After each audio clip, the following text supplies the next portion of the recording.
Hello, this is Ennis from Never Stop Trucking. Today we are talking about a difference if you are a driver between driving for a small company versus driving for a large company.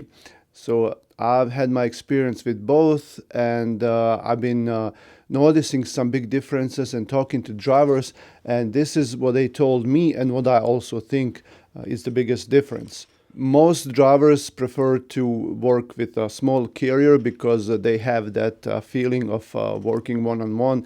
They have better access to the management, possibly to the owner, and that way they want to keep it simple and keep it better for them in a sense. Being more flexible with the home time, with pay, with issues that may come up down the road. So if you're in a small company and you're a driver, you probably like that because you can speak directly to someone in charge. You can negotiate pay better. You will probably be even paid better if you're in a small company. But then small companies don't have that much freight. Like let's say you are in a larger company, large carriers have more trailers, more available trucks. Like if your truck breaks down on the road, then a large carrier will just give you a new truck, okay? Because they always have trucks. Same thing with trailers. If you're in a small company, the chances are that all their trucks are filled, or and maybe the truck that they have, another one, is not something that you want, and you'd just rather wait for your old truck to be finished. For example, if it's in a shop, something happens, maybe an accident, and then you need to wait a few weeks for this to get repaired. Then you're stuck with that. Okay.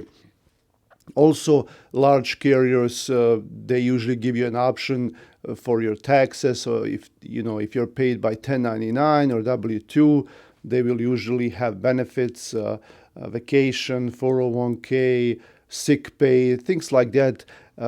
With a small carrier, you're probably looking at not having any of that. Okay, you're probably going to get a 1099, no benefits, maybe a vacation. Okay.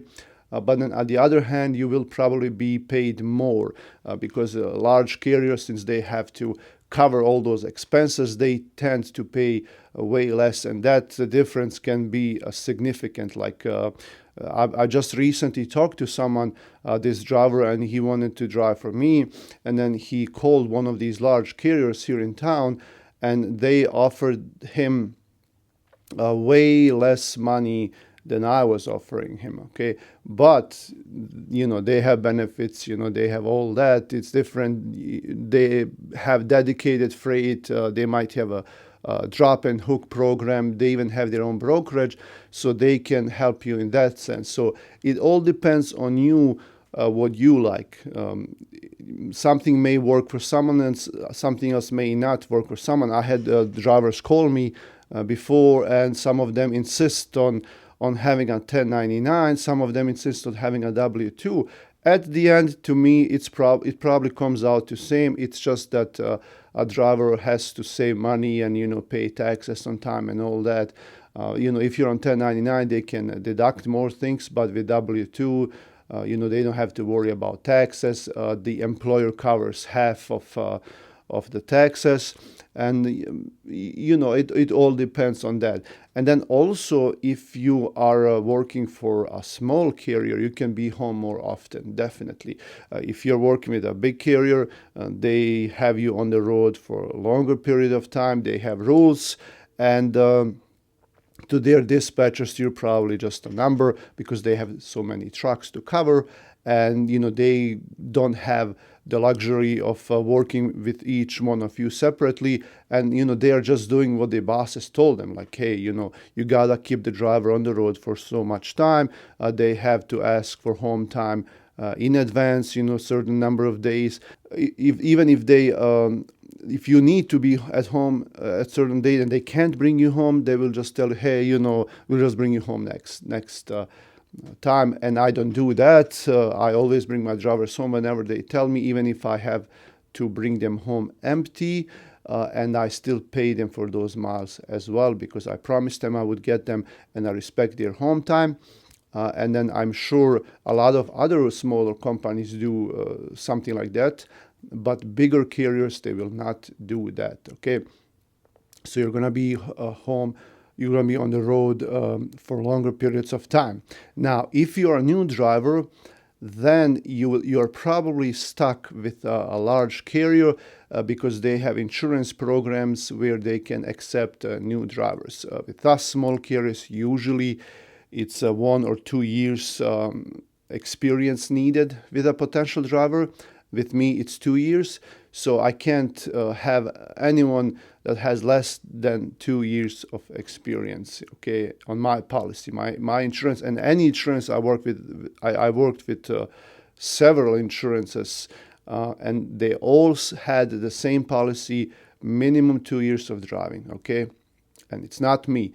But with large carriers, they can have better policies, they have more insurances to work with, and they can hire someone straight out of driving school, or only with like 6 months of experience or 0 months of experience, and for them it's much easier, okay? So if you're a new driver, you have to probably work with one of those large carriers. Just make sure you pick out a good one, read reviews, ask other drivers, just go there and do your due diligence, work for them for a year at least, and then in that year start looking slowly for someone that will take you, someone local in your town, someone with less truck, someone that pays you more.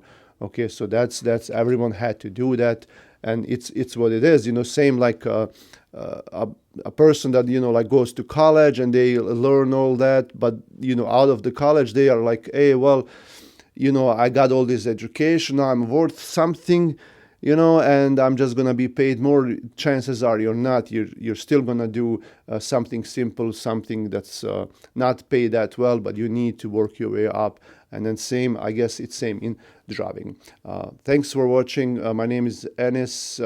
As you can see, 3B Logistics, we are starting to accept new owner operators for our independent dispatching. So if you want us to dispatch you and you have a semi truck, preferably a dry van or a reefer, you have my email in the description of the video, and then contact me, and then we can work together. Thanks for watching. I'll see you around.